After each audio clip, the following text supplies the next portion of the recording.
groups. They were something else, an intellectual, a spiritual conversation with random people about what they think about this part of the life cycle. And I was intrigued. A few years later, in Minneapolis, where I live, there was a death cafe advertised in a church basement in South Minneapolis. So I said, what the hell? So I went. And there was cake, and there were about 100 or so people gathered. And in groups of 10, we sat. And there's one question presented to us. Why did you come? The second question was, at the end of our conversation, asking that question, what are you taking away with you? It was probably one of the most riveting 90 minutes I ever had in my life. There's a woman sitting next to me who was wearing a beautiful Chanel suit, about 35 years old, and she says that she was dying and she wasn't going to take any kind of intravenous, any kind of interventions to keep her alive from this terrible cancer that she had. There was somebody on the other side of me who had lost 4 relatives in 1 month. And they were reevaluating everything there was about what life is and what relationships meant as a result of this unimaginable tragedy. There's someone across from me who had almost died crossing the Rio Grande 20 years ago, but never forgot that near-death experience. From this experience, I said, this is an amazing, powerful tool. This is a tool that communities need to use with one another to talk about things that Americans don't like to talk about, and death is one of those subjects. We like to hide it away. We like to use euphemisms for it. Passed away, no longer with us, in a better place. But often we don't use the word death and what it means.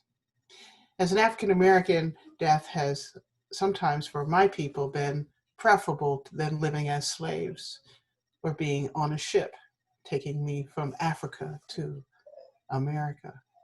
Sometimes death is filled with voyeurism of the larger culture about our bodies not being valued, not mattering enough to be treated with dignity and respect. Sometimes death is all too frequent when we look at the age and the census in hospitals of Black death because of limited care or a lack of care on all sides of that equation. So tonight's a night for us to explore this concept, this conversation about death, and there'll be subsequent programs that we're going to have in the future that will also kick that off. But I'm glad that we can come together to begin this series, Radical Death. And I want to just share with you a little bit about, let Emily and Kristen share a little bit about themselves, and then we're going to get to our speakers.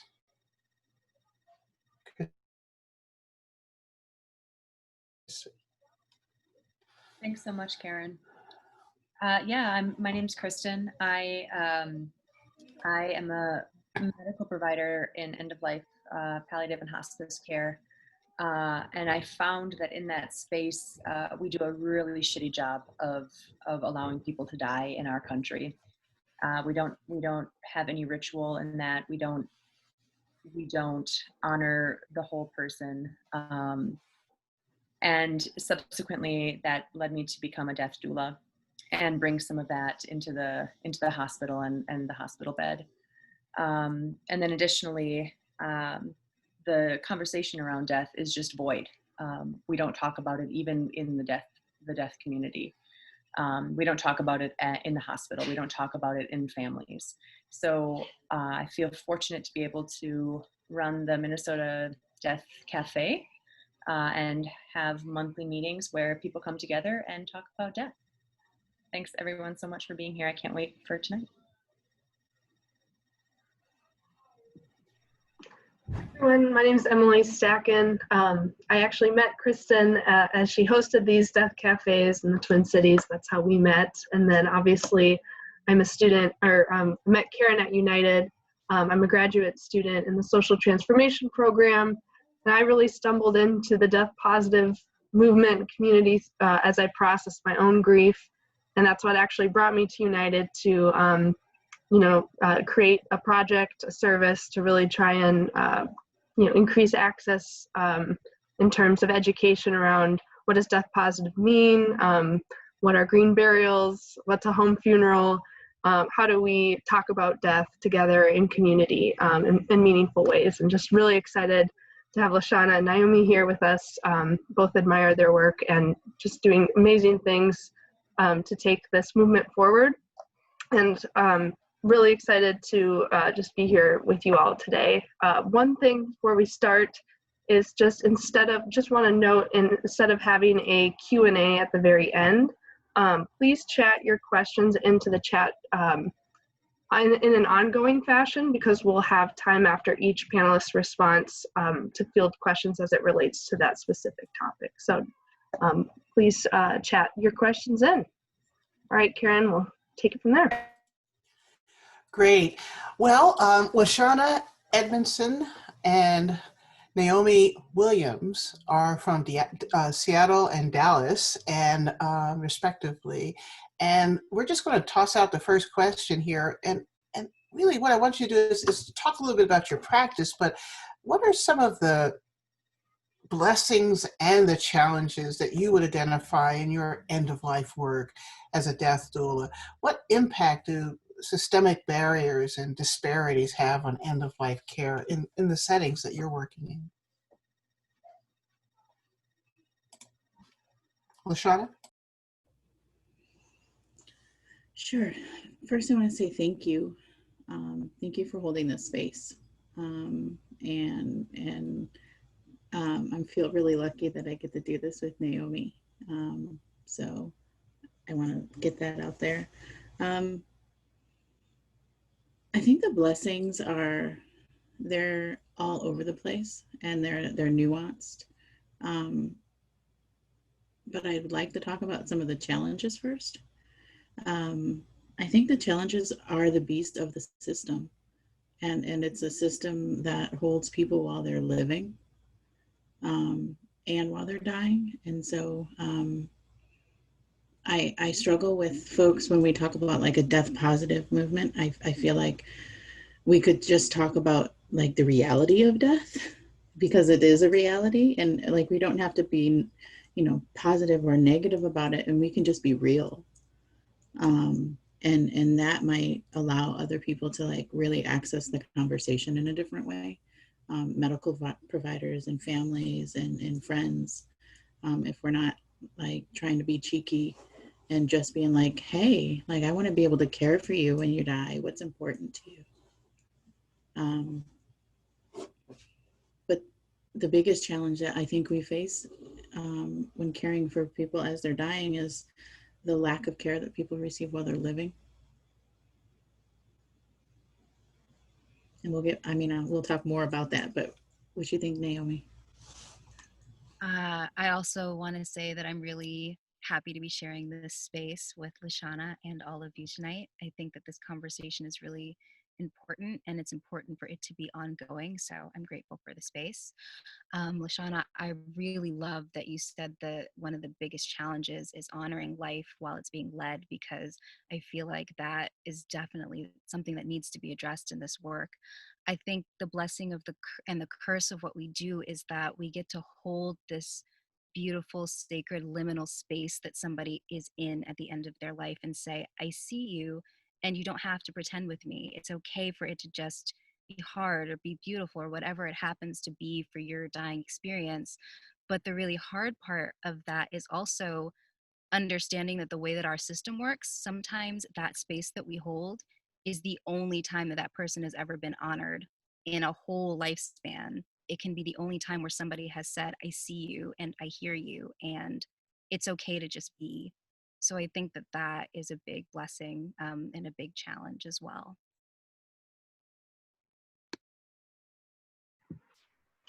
Thank you both. The next question is, what role does a person's social location play in your approach to patients in your practice? Does your practice change or morph based on your patient's background, race, sexual orientation, gender identity, and/or beliefs? And just a reminder too to feel free to chat in questions as we go through the panel.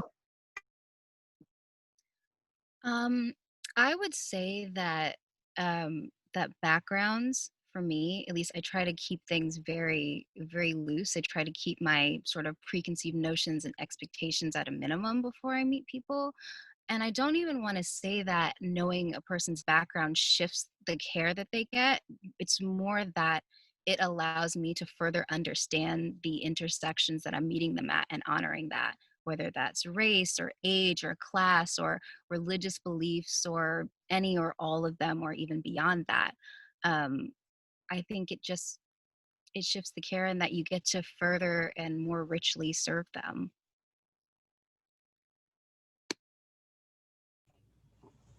I kind of just want to say ditto. Like, yeah, because going into a situation and with preconceived thoughts and even using your own experiences, not in a judgmental manner, builds a scaffolding around a person that may not fit them. So if you just learn from them and what they tell you, I think that informs the care that they get. If they're unaware of something, that is a barrier that doesn't need to be a barrier that you know of, then I think you use that and to help inform the type of care that person might want. But that individual decides the care that they get and the things that they need. And I think as a death care provider, I just get to understand and know some options and share those.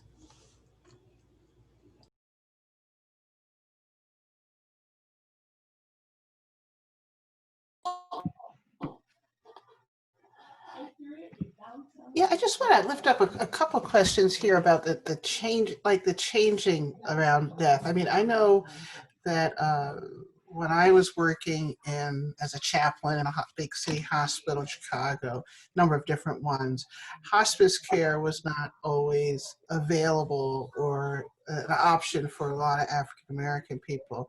And what are the end of life offerings? Are they changing and becoming more responsive to the needs of Black, Indigenous, and people of color? And what's happening to make these services more available to people, and what kind of conversations are changing?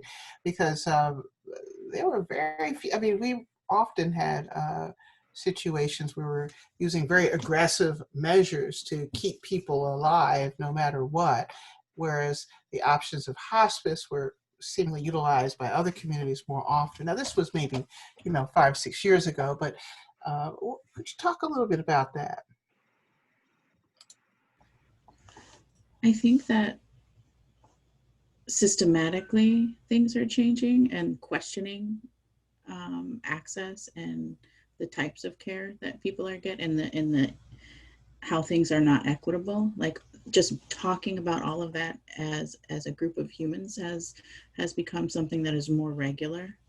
And the fact that the quality of care is questioned by individuals, especially for people of color, like what are you going through? What are you not getting that person in the bed next to you just got? Or, what is this hospice home? How come I don't know about it? Like, as people begin to see those things and speak up on that, the quality of care has to change. I mean, we're not close. Until our medical providers understand that they are continuously being taught, like, racism is steeped in the books that they read. It's Black and brown bodies in which they have learned from, their teachers have learned from, and until they're like regularly acknowledging that, the type of care that they're giving isn't going to be isn't going to hold people the right way, isn't going to be what they need. That's really like an overgeneralization, but like, you have to I am a sailor. I almost said it. I was like, do not swear. Um, you have to understand where you're coming from, and especially not to cause harm. And so many doctors have no clue. No clue. I definitely want to piggyback on that. I think the hard thing is that the medical system is catching up to a place that most Black and Brown and Indigenous people have been at. Like, I think that a lot of BIPOC people already have a mistrust of the medical system because the medical system is steeped in racism. It's founded on racism. It's not founded on the care of bodies that look like and are ours. So when you then, if you're lucky enough to have somebody recommend hospice to you, it's completely understandable why you, as a Black person or a brown person, wouldn't be jumping at the bit to do that, because that trust in the medical system hasn't been established and it's been broken constantly and consistently. So, as Lashana said, until we get to that point where there's a shift in what's being taught, there's a shift in actually listening to Black and brown people when they say, ow, this hurts, without having to make them prove that it hurts or why it hurts. The system is changing, questions are being asked, but are we at a point where things are magically fixed now just because of COVID, just because of questions? We're definitely not there yet.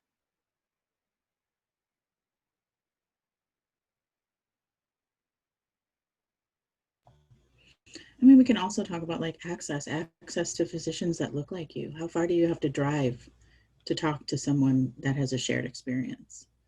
Like oncologist, a dentist, a pediatrician, a general practitioner, like who is in your community that you can reach out to with a shared experience? The ways that the educational system is structured, and how do people even dip a toe in medical school? It's the barriers are high.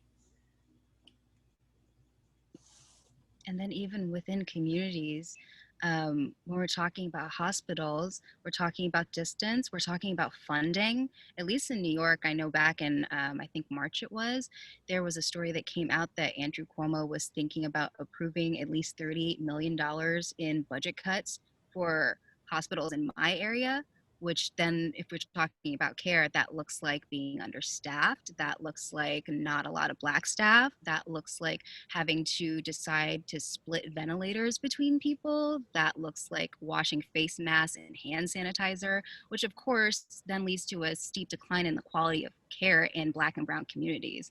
So access is a part of it, and then another part of it too is just, even if you have the access, it's not necessarily great access depending on what community you're in, because let's be real, it's the medical system, it's white supremacy. They look at Black and brown neighborhoods and go, you'll take what you get.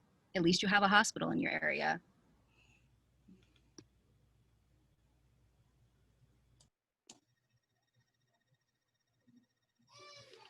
And that's so important, you guys. And that leads us into our next question.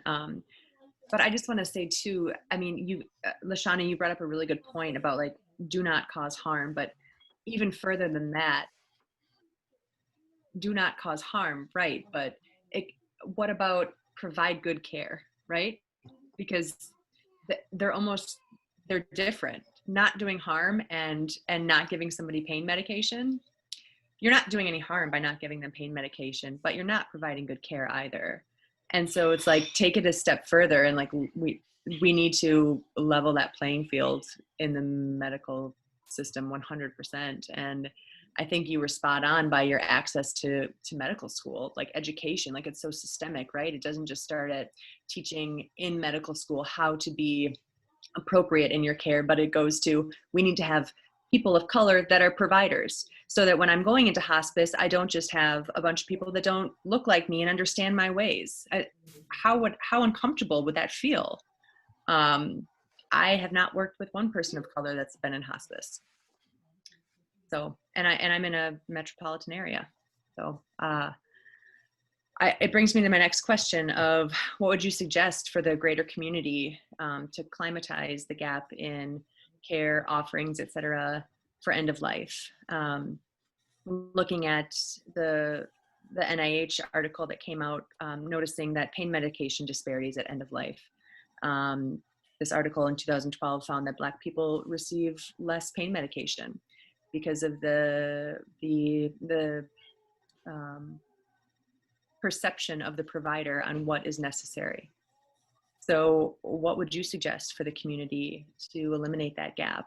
And I open it to more than just surface level, but a deep understanding of what we could do, what needs to be done on a greater whole level.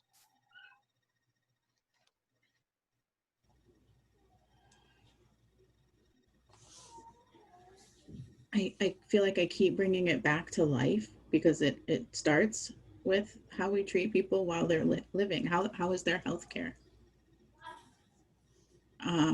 You you look at the mortality rate of Black and Brown women in birth, right? The disparities in the ways that we're treated throughout life are like don't just magically change because we're dying now.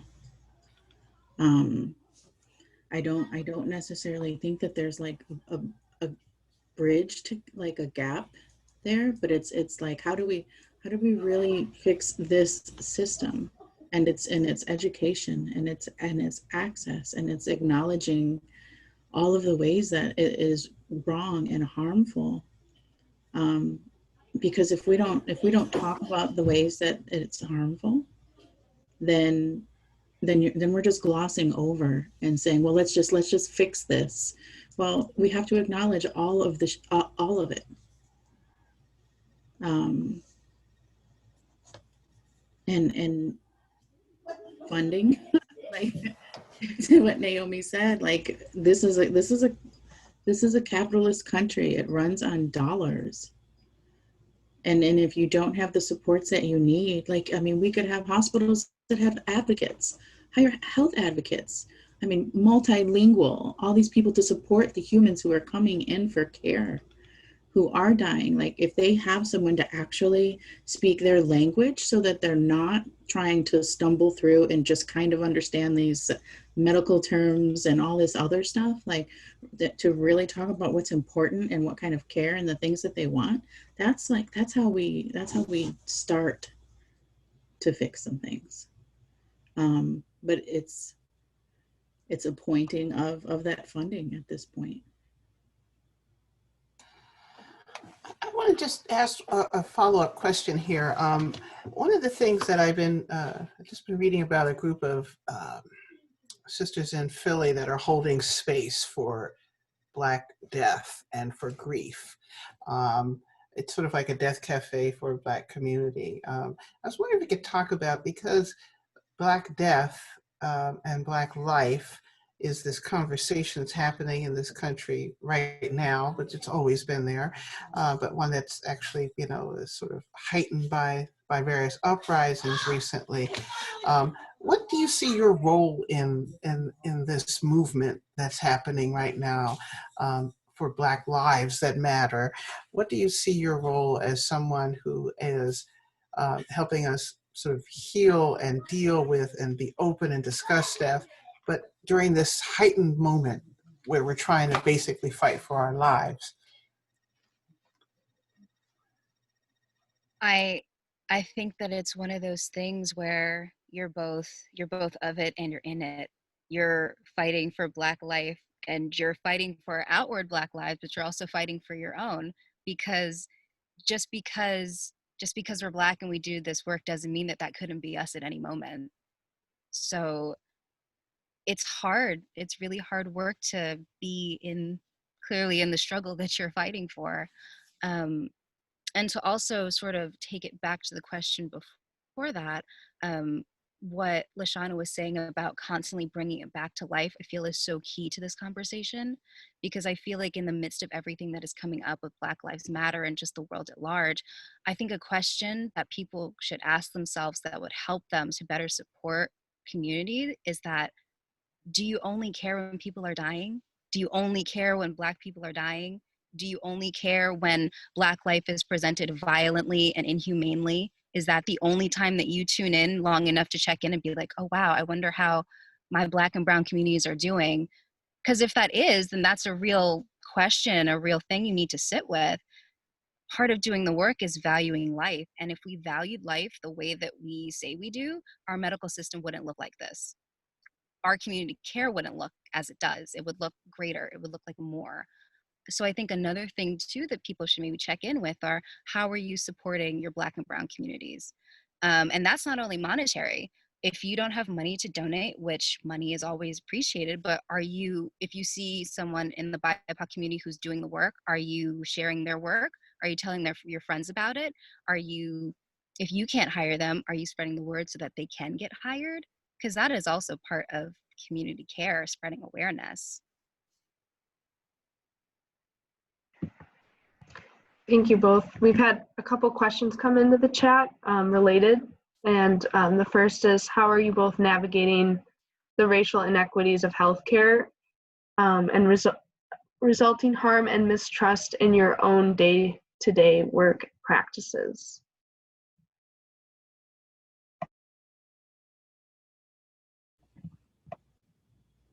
I think I navigate it softly. When I get to work with people, whatever their ethnicity is, I really approach it as, how can I help? What, what do you need? What would you like? And really let that person inform the kind of care that they want and that they need. And if I can do that, then I do. And if not, then I find someone who can. I think that's a pretty big problem with folks who engage in healthcare and death care. They're like, I can do this and I can do the whole thing, and I'm going to be all of this because I have the best intentions ever. And really, the best thing for you to do might be to find someone else to care for that human. I'm going to stop for a second. That's such a wonderful point. I think there's nothing wrong with being with a person and realizing that you're maybe not the person for their journey. Or honestly, the thing that I have a real trouble with is that I have a pretty healthy mistrust of the medical system. So it can be really hard for me to watch people pour so much into like the next thing that might cure or help or prolong. Um, so that can be really difficult to watch for me, but I navigate that, as Lashana mentioned. If it gets to a point where I just feel like I'm no longer the person to aid in that journey, I go, hey, I think there's another person who could support you better. I'll introduce you to them. We can talk. And if you feel like that's a choice you want to make, then have at it. But that's how I navigate. Another thing too is, I think, creating connections with physicians who are amazing and who do care, figuring out what health insurances they take. Do they work on sliding scale? Can you get this person over to them to see them? Will they do a home visit? And so really, if you are able to surround yourself with people who you know in the community who provide amazing care, you know that you can refer that person to someone who's not going to cause more harm, who is going to be gentle in their approach, who's going to listen to them and trust that they know their body, and however number of years of medical school that the doctor took doesn't compare to the number of years that that person has spent in that body. And I love that, because I feel like even that just still brings us back to the care for life and the respect for life. Because if you know someone who's in the medical field that's doing amazing care, 9 times out of 10, it's because they have a deep respect for life. So yeah, we just keep going back to that respect for life while it's being lived.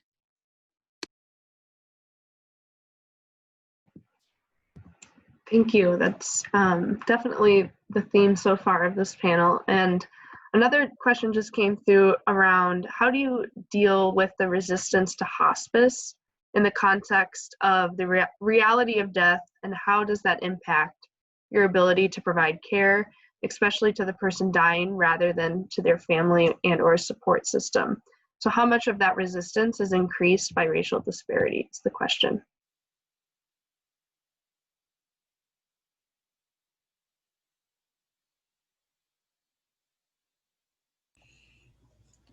I can, when folks are resistant and hesitant to, not even resistant, just are like, no, I don't want to go to hospice. It's because there's a feeling that it's a place to go die. You're going to send me to this place, or these people are going to come over and I'm going to die. And so I really listen to that. And then let's talk about what you don't want with them. And let's talk about the things that, at least in Washington, you can sort of pick and choose the services that you get from a hospice. So you can sign up for hospice, and maybe you just want someone to connect you with services. So you really just need the help of the social worker, or you actually are okay with a bath aide, but you don't want anybody else, or you just would like a volunteer to come and chat with you once a week. So explaining to folks that you don't necessarily have to have this whole suite of humans coming in and in your space, and also kind of explaining the perks and the benefits of having that support network. If someone doesn't have a support network around them, just the ways that it can alleviate things, and help, but not in a manner that is like trying to convince, just very much like, these are the facts with this place and you can do this. It helps in this way. And really, really engaging in the fears that are around all of that, because they're really legit and need to be talked about and explored, and all of the ways that that person is having that fear. Like really get into the grit if they would like to, because that's the only way the fear is going to be squashed, is by understanding and being able to make informed decisions. I want to jump in on that too, because part of my fight is trying to convince providers to be real about diagnoses. And one of the things that people are taught in school when they're studying is how to cure. And so if the cure is not there, that's where it ends, right? And so then in comes this other group of people to offer hospice that you've never seen before. So the person that's providing you care and treatment is saying, my hands are done. I've washed my hands of this, and I'm going to introduce you to these people you've never met before, to then say, here are the options for you to go to hospice. And how much of a disconnect, if you've given any amount of trust to that person that's been providing you with your curative treatment, and now they've been removed, and a new group of people come in and say, here, we're going to offer you hospice. If only we could just be more real from the very beginning of, what, like, this is significant. You could die from this.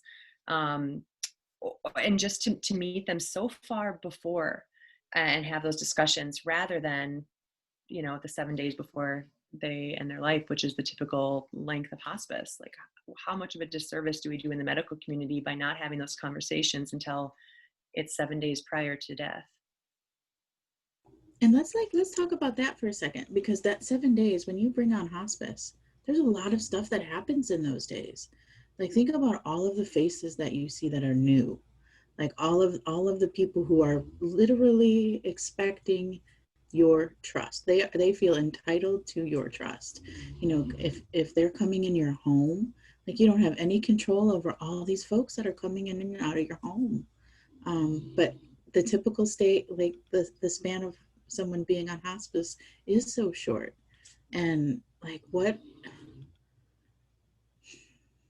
an affront to the system that's like trying hard to do the things it's already doing, and then being forced to engage with all of the wheels of help, right? Like, that's just not kind, even though it's trying to be kind.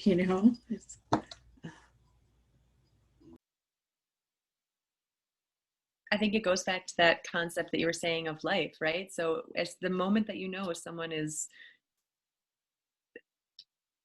venturing down that road, have those conversations and start to get people on board right then and there. I don't care if it's 5 years away, because you're right. Then you have 7 days, the most vulnerable time of your life, arguably, to establish trust with somebody you've never met. And I think a lot of that also comes back to the medical system and the ways in which we're training our medical providers, because we're training our medical providers to see death as a failure. And as long as that's how, as long as that's continuing to be perpetuated, we're going to stay in this point where we're not being real with people the moment that we see that they're heading to a place that maybe they need to get ready for. If we started training people to see death not as a failure, but just as something that is inevitable, whether it's this thing or that thing or the other thing, it would be easier to start these conversations. It would be easier to prepare people, and it would be easier to allow them to make decisions that are based in reality and not a wing and a prayer of something working and then dragging them through heavy treatment. And then you get to the point where it is 7 days you're in hospice and that's it. And as Lashana said, you're confused. There's so many people who feel like they have a right to your trust just because you're in a situation like that. And it really is an unkindness to patients, to the medical facilitators, to everyone involved, really. I have a question. I have a 5-year-old, and animals that we've had and animals that we've found have died, and we talk about it directly, and she's able to handle it. I know lots of kids are able to talk about death. What's happening? What's wrong with our education system where we can't like talk about death? Because kids seem to be able to handle it. I've got a dead frog outside that I'm going to have to do a burial for. We're going to create a ritual.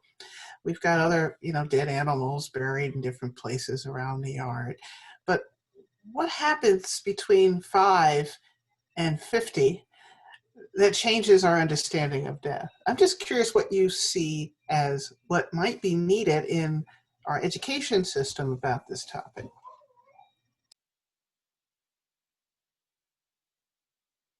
My first response is that adults need to be comfortable with death before they can talk about it with kids. Or they don't even need to really be comfortable because it is an uncomfortable conversation, but adults have to be willing to have the conversation and also trusting in that children really can handle it. Children, we don't give kids enough credit for what they can and can't handle. But yeah, I think you first kind of have to be okay with being like, this is kind of a hard conversation. I don't quite know what to say, but I'm going to do my best and we're going to do it together. Like, I don't know everything. And, it's okay to tell kids, I don't know, but let's figure it out together. Our educational units could really help with this, but it's, I think there's so much outside pressure it's the same thing with like reproductive health, right? Everything is depending on where you are and your school board, it dictates the type of education that you get. Our public schools are a perfect place to have death education, and only in the vein of systems. Let's talk about seasons. That's death education for kindergartners and first graders. We don't have to necessarily be talking about a body or a human or someone we love, but understanding that death is an absolutely natural thing that happens. It's a life cycle, right? Our cars are given a life. Our computers, remote controls, batteries, all of these other things have lifespans, and humans don't. So really bringing it to the reality that humans die, and that is what we are born to do. How and when that we don't get to know, but we do get to know we do die.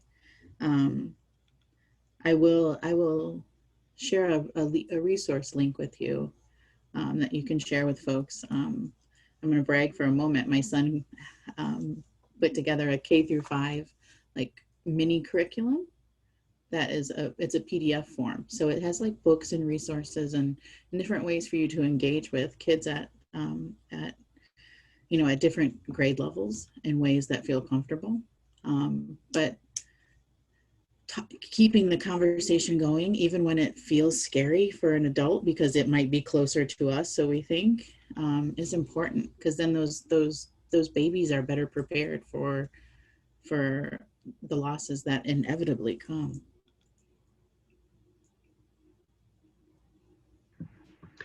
Thank you both. We've got a few more questions coming in. The first is from Karen, who says, I'm a retired queer Anglo physician who worked for a Native American community for 20 years. I'm clear discussions about death need to start way before someone is dying. I'm not sure how to do that, though, within the framework of 15-minute appointments that are focused on current health issues. It's hard to squeeze that in between caring for diabetes, heart disease, depression, etc. So I'm sensing, some sort of, how do we grapple with that reality?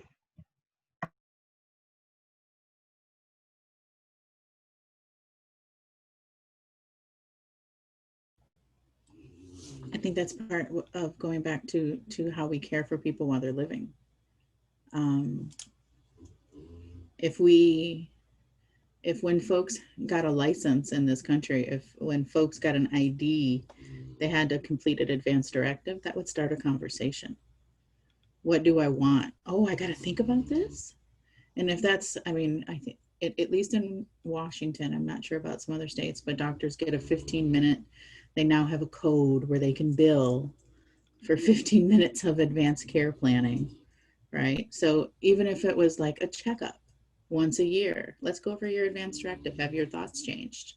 But like in my heart of hearts, I think the whole thing just needs to be done, like just switched and flipped. And for people who are at home, can we come do a home visit? Let's have a real conversation in your space. Bring back some actual care instead of what insurance companies' profit is about. And I do feel you on that, all those things that you're trying to get done. Like, thank you for whoever that is who's doing all that work. Like it's real. And the system in which you are working in is broken. I'll just share, I used to, in my church, during the height of the HIV/AIDS crisis, used to hold up advance directives and put them in the church bulletin. And we had a whole service where everybody had to sit there in church between hymns and fill out their advance directive. And then we made copies, everybody's, we made a copy for the church, because we were going to end up being the ones to come to the hospital, and everyone got to take 2 copies home. This was in the early 90s. So it was an amazing thing, and it really changed the dynamic. We were able to have these conversations because it wasn't any, it was like, here we go. All right, you're going to turn to Jeremiah and you're going to turn to that advanced directive. It was really kind of amazing. I was just asking one quick question too about sort of the spiritual dimension of your work. I can imagine that people come from all walks of life, from being, nominally Christian, Buddhist, secular, indigenous religious traditions. What role does spirituality playing these days, and in how you're discerning the care that you're providing? How do you enter that conversation, and what are you seeing these days? Anything interesting in terms of any trends or surprises? I think that, at least for me, I think I'm never trying to push anybody on any particular faith or topic or any conversation around death. I think it's very much about kind of letting them dictate that to you. So if you approach them and you see that they have a strong faith in Buddhism or Christianity, or maybe they're not religious, they're spiritual, I think it very much is about listening to that and leaning into that and giving them space to explore that for themselves without leading them in any particular direction. I will say, for the people that I have been interacting with and helping, a lot of them in my area do have like a very strong Christian faith. So that is something that they lean on very heavily, and something that they're having difficulty kind of navigating, given that, we're in COVID, a lot of their family is dying, a lot of friends are dying, and we can't gather in churches. So I think the trend that I kind of see right now is trying to figure out how to navigate faith and stay connected to community at the same time when you can't be present in those physical ways. And then on top of that, you also can't grieve in these deeply rooted traditional ways.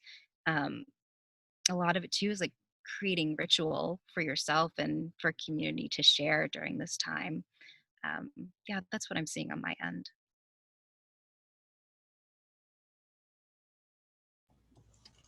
Over here in Seattle, it's really less structured religious practice around the people that I wind up being able to help and work with, and a whole lot of just spiritualness in all of the ways that things are meaningful to them, and ways to um, intertwine the things that are important and the ways that they would like to be remembered, um, all feel really, really unique.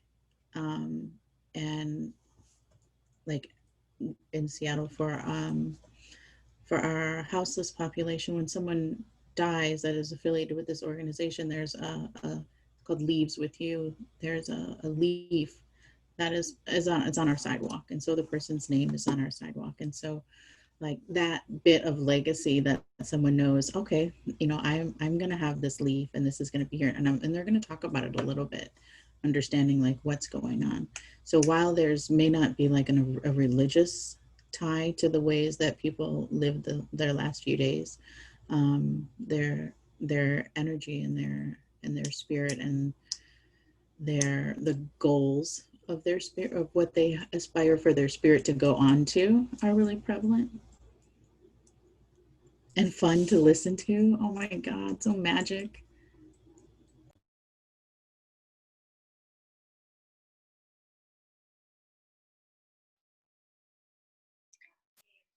So we've got a couple of questions. Pan, we'll get to you next. There's one in the Q&A. Curious to hear about what your work has looked like over the past few months with COVID, or rather how your work has looked different, if at all, over the last few months, especially understanding that BIPOC communities are disproportionately affected by COVID.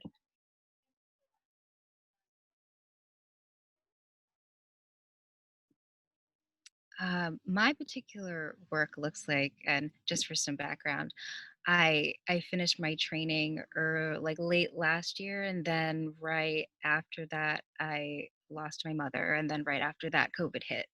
So my particular work looks a little less with dealing with people directly about death, but dealing with a lot of grief, and sitting in my own grief, but also providing spaces to for people to even just say that they're grieving.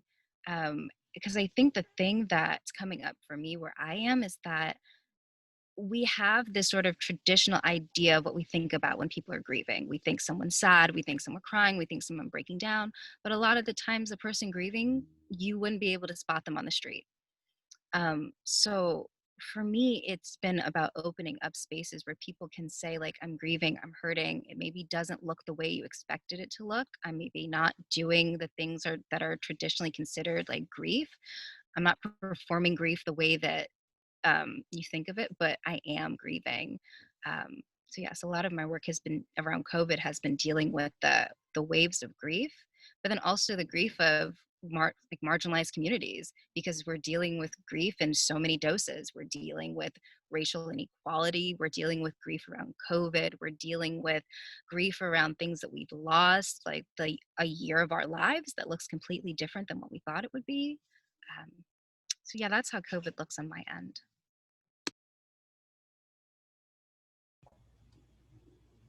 COVID really changed the way that I've been able to work with folks, because there's no access. If someone is not being cared for in their home, there's no access to them. And where we could go in and volunteer in certain ways in hospitals, and elder care facilities, we can't do that anymore. So it's been a lot of work around funerals and grieving, and all of a sudden You know, you have a 21-year-old in your family who's died from COVID, and nobody's prepared for that. Nobody, like, what funeral home, what? And so really working with folks around like honoring their life and how to get those plans together and figuring out where do we get money from? How do we get support for this? It's really been a resource venture during COVID, piecing things together when a lot of the places where we would typically go and engage for resource building are not functioning at the moment. And really honoring the fact that, like, during COVID, the people who are out at risk are predominantly Black and Brown people doing these high traffic jobs in the face of all kinds of public. You know, I wish that like teachers and gas station attendants and people who mechanics. I was like, someone who changes the tire on the side of the highway when someone breaks down. But all of these people who are doing this essential work, like, how are they cared for? How are we caring for them? So it goes back again to healthcare, right? So and do they have good healthcare while they're doing all of this work? So figuring out how in this realm of like limited access and increased need, can we engage and help people has been really tricky, while trying to like maintain my own health and clarity. It's been really, really hard. Yeah. I also want to add to that, that sort of a side effect of this is that community building is real. It really is about getting to know, like, you know, the other death care providers that you know, the other people who are, you know, death guides or body workers or who do that work, so that you can provide resources. It's very much like a sense of like, you know, you don't have to do it all by yourself. Like if I can't do something, I know that I can reach out to Lashana and say, hey, I know you have some great resources. Like this person needs this. Can you put them in touch with this? So I think that part of it too is that it really just goes to show you that community care and community building is the thing that is going to get us through and continue to carry us through this crisis.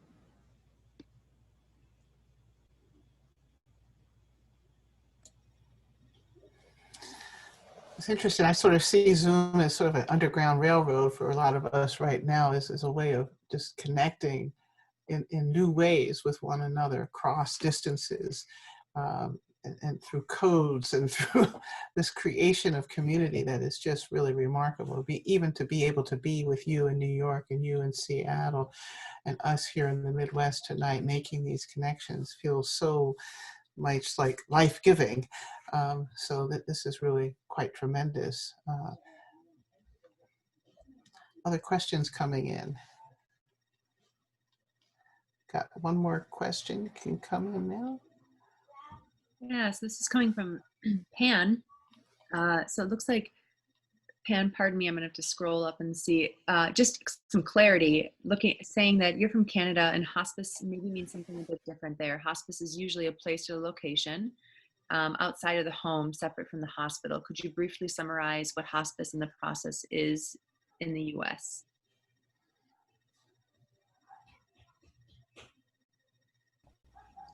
Well, you're a hospice doc.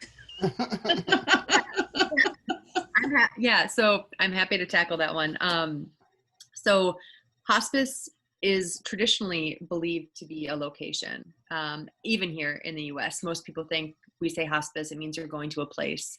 And there are hospice places, but by and large, it's a service. So what happens is, let's say you're diagnosed with cancer and your oncologist says there's no more cure, then they will get hospice or palliative care on board to provide more comfort-focused treatment. So while you might not get the aggressive curative chemotherapy or radiation, you can be at your home living your life and coming into the clinic every once in a while to have more of a palliative radiation. Just the focus shifts on from a service level. So it's no longer on aggressive treatment, and it's now more on comfort focus. But you're right, it is also a place, limited though. And the trouble with the places is that oftentimes they're quite spendy and they're cost prohibitive to the majority of people. So you might have a hospice home, but it might be $600 a day that insurance does not cover, whereas the service of hospice is covered by insurance. So you could be in your home receiving hospice nurses and aides and social workers and chaplains and docs to come in and manage your care. And that's free of charge, covered by Medicare typically. Whereas the hospice home is not, if that helps to clarify. Feel free to weigh in, anybody. It can be a little bit confusing because it is both, but okay, cool. Sweet. I'm glad that answered it, Pan.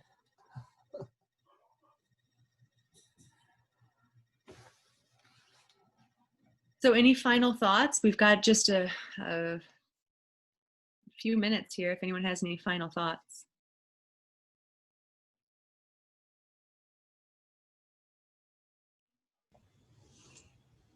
I would just like to encourage people to question things, question your medical provider, question medical systems, and don't try not to get tired of it. You know, asking why things are the way they are is really important to change. For us to be, for our healthcare to be dictated by what makes a company the most money is ridiculous. For our communities to be split up by highways and have dumps built in the corner next to playgrounds, or playgrounds built on dumps, like these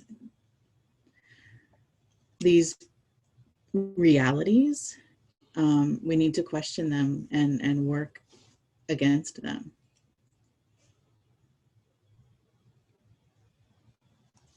I definitely would also like to add, continue to question yourself and your own practices, and continue to check in with how your practices support community outside of your immediate community at that. And just also how they support humanity. Like, question the ways in which you uphold certain systems to continue to stay in power. Question how you can do your part to increase access to certain things. And also just keep questioning. It's okay to get tired. It's okay to take breaks, but taking a break doesn't mean stopping. It's okay to regroup, check in, and also just register. If you do question people and they say, hey, presenting you with this is kind of what I read that you do, take that. It sucks to hear that, but it also makes you a better person who is less likely to commit harm when somebody calls you in and makes you aware of it. So rather than trying to rail against it, take a minute to sit with it and see what comes up. Yeah, if someone's telling you that you have caused harm or that you can do something better, like, that is an act of love and caring. If they didn't care about you, they wouldn't say a damn thing. So really, like, taking that as a gift and saying thank you, and then working towards it. It can be all kinds of uncomfortable, but you're again making it about you instead of the what could be learned in that situation. So yeah, when you get gifts, I mean, be thankful for them.